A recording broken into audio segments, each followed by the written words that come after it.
It was a dark night, and the streets were cloaked in darkness. The only source of light was the occasional flickering street lamp, casting eerie shadows that seemed to dance along the pavement. I walked briskly, my footsteps echoing through the deserted streets, every sound magnified in the stillness of the night. As I turned a corner, I caught sight of a figure standing beneath a flickering street lamp.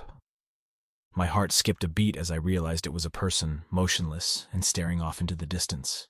Unease washed over me, but curiosity got the better of me and I approached cautiously. As I drew closer, I noticed that the figure was hunched over, their face obscured by a tattered hood. I called out, but there was no response. A chill ran down my spine. Something was off. I tried to convince myself that it was just a lost soul seeking solace in the night, but the feeling of unease grew stronger with each passing second. Just as I was about to turn and walk away, the figure slowly began to move. It turned its head towards me, and a sliver of pale moonlight revealed a pair of cold, lifeless eyes, staring directly into my soul. I froze, the air around me growing heavy with an unexplainable dread. Suddenly, the figure lunged towards me with inhuman speed, emitting a guttural growl that sent shivers down my spine. Fear consumed me, and I stumbled backward, desperately trying to escape its grasp. But it was relentless, chasing me through the darkened streets, its growls echoing through the night. As I sprinted through the labyrinth of alleys, the figure seemed to multiply, appearing from every corner, each one more menacing than the last. Panic surged within me as I realized that there was no way out, no escape from this nightmare.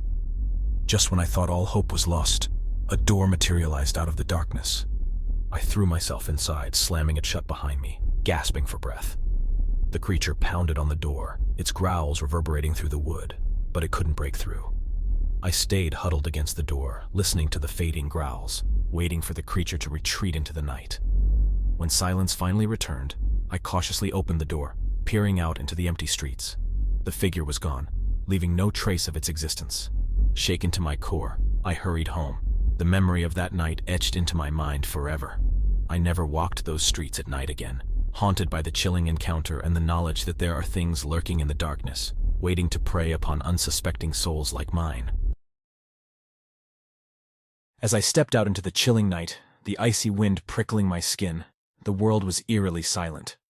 The only sound that resonated was that of my boots against the concrete pavement.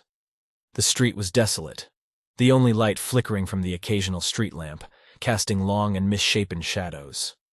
The buildings loomed around me, their darkened windows seeming like hollow eyes watching my every move. Suddenly the street light ahead of me flickered off, engulfing the path in darkness. My heartbeat quickened. I could sense that I was no longer alone. I could hear a faint rhythmic tapping behind me. It echoed through the silent street, growing louder with each passing moment. I quickened my pace. The tapping followed suit. Fear clawed at my mind, but curiosity prompted me to glance over my shoulder. There was a figure, a silhouette hunched and moving awkwardly, matching my pace. I could see no face, only darkness. Panic surged through me and I broke into a sprint. The tapping turned into heavy, pounding footsteps behind me. I turned a corner, hoping to lose the figure, but skidded to a halt when I found a dead end. I turned around. The figure was nowhere to be seen. A sigh of relief escaped my lips, but it was short-lived. The cold wind that once bit at my skin had been replaced by a warm, humid breath on the back of my neck. I turned around slowly, my heart pounding in my chest. Before me stood the figure, close enough to touch. It was then I noticed the most horrifying detail. The figure had no face. The last thing I remember was a scream tearing through the night, echoing through the empty streets. Was it mine? I can't recall. As I felt the darkness closing in, a thought lingered in my mind. The night had been silent, but it had never been empty. To the dimly lit streets, the moon hung high above, casting an eerie glow on the deserted sidewalks. Each step I took echoed through the stillness, creating an unsettling soundtrack to my lonely journey. Shadows danced menacingly, playing tricks on my eyes and sending shivers down my spine. A thick fog rolled in, obscuring my view and wrapping its icy tendrils around me. I strained to see what lay ahead, but the fog seemed to swallow everything in its path. Panic began to bubble within me as I realized that I was losing my way, disoriented in this nightmarish maze. Just as I was about to turn back, a faint sound reached my ears. It was a haunting melody, carried by the wind. The music seemed to beckon me, drawing me closer with its melancholic notes. Against my better judgment, I followed the sound, my heart pounding in my chest. As I crept further into the fog, the music grew louder, guiding me deeper into the unknown. Suddenly, the fog parted, revealing a small courtyard bathed in an ethereal glow. The source of the haunting melody became clear: a lone violinist, his back turned to me, playing with a haunting elegance. Mesmerized, I approached the violinist, my fear momentarily forgotten. But as I drew closer, the melody twisted into a dissonant cacophony, the violinist's movements becoming erratic and frenzied. With each screeching note, the air grew thicker, suffocating my senses. In a horrifying instant, the violinist turned towards me, his face distorted and contorted with a sinister grin. His eyes glowed with an otherworldly light, devoid of any humanity. I stumbled back, unable to tear my gaze away from his terrifying visage. The violinist's laughter echoed through the courtyard, a chilling sound that sent chills down my spine.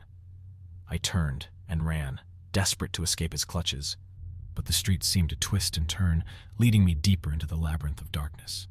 The violinist's laughter pursued me, growing louder with each passing second.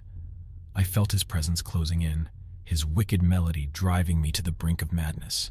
Just as I thought I would succumb to his grasp, I woke up drenched in cold sweat, realizing it was all just a terrifying nightmare. Breathing a sigh of relief, I glanced out the window, thankful for the safety of daylight. But a faint sound reached my ears, a haunting melody carried by the wind. And in that moment, I couldn't help but wonder if my nightmare had truly ended, or if it was just the beginning of something far more sinister.